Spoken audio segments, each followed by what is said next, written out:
Hi, this is Mark News from Plant Talk Radio. Thanks for subscribing and listening to our Plant of the Week podcast, brought to you by Bonide Products, family made in America. Visit Bonide.com to find a retailer near you. Each week, Plant Talk Radio's Fred Hauer focuses on a plant that would be a great addition to your landscape. Now for this week's Bonide Products Plant of the Week. I picked one that is good for any time of year, but most especially this time of year, and then for those of us who have a more mature property and some shade and, let's just say, circumstances that don't bring in all the brilliance of sun, is the hemlock tree. A hemlock is a tree. I have stood 30 feet up on a cliff in the southeastern part of Ohio. Happened to have my son on my shoulders at the time because I couldn't trust him on that ledge. I was looking out at a hemlock tree right at that 30-foot level, plus my eye height. And from there down, it was a significant tree. That would be 30 feet of, we'll call it clear lumber. From 30 feet where we were on up about 30 feet, stood a hemlock tree. This was one that was on what I'll call the forest floor, happened to be in the most idyllic of situations. It was just maybe 2 feet higher than the stream that ran through there, which helps me lead up to the matter that hemlock is a very good evergreen for shadier areas. Now, I don't mean deep shade.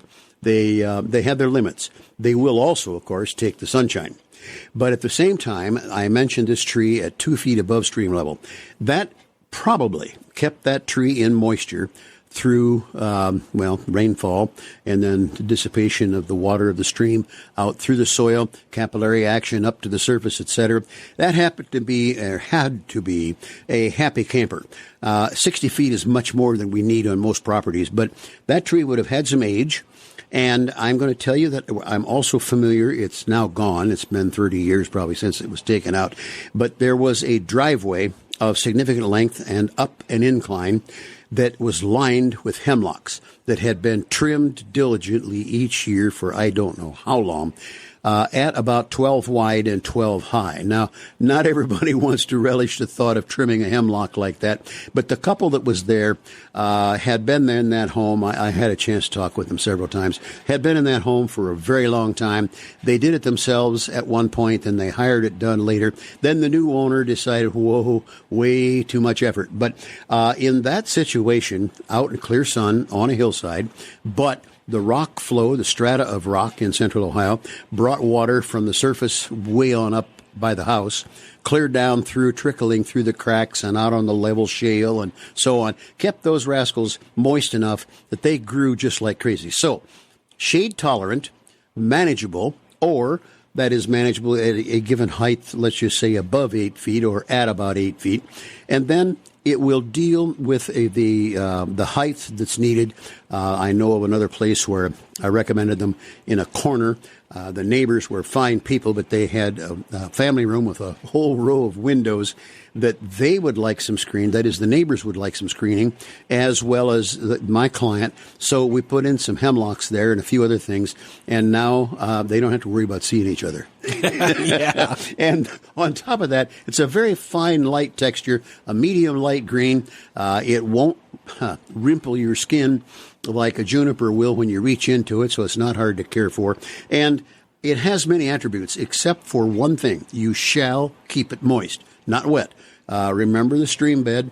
Remember the water coming across sideways and then up through the soil, capillary action, etc.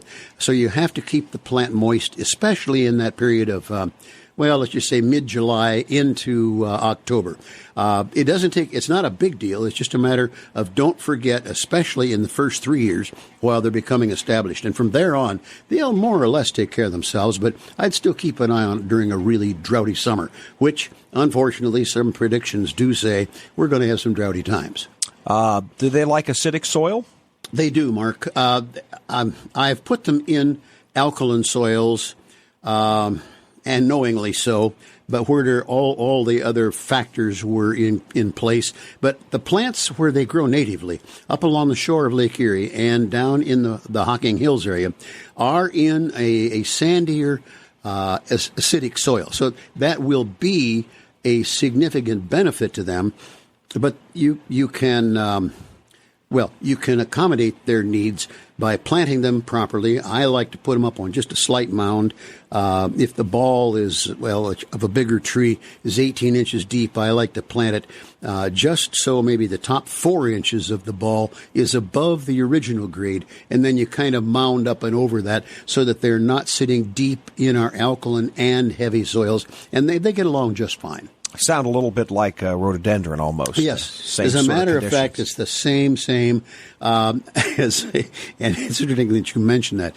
Once those took a hold, there was a bed of azaleas and rhododendrons put in, so to speak, on the inside or the client side. And, wow. Yeah.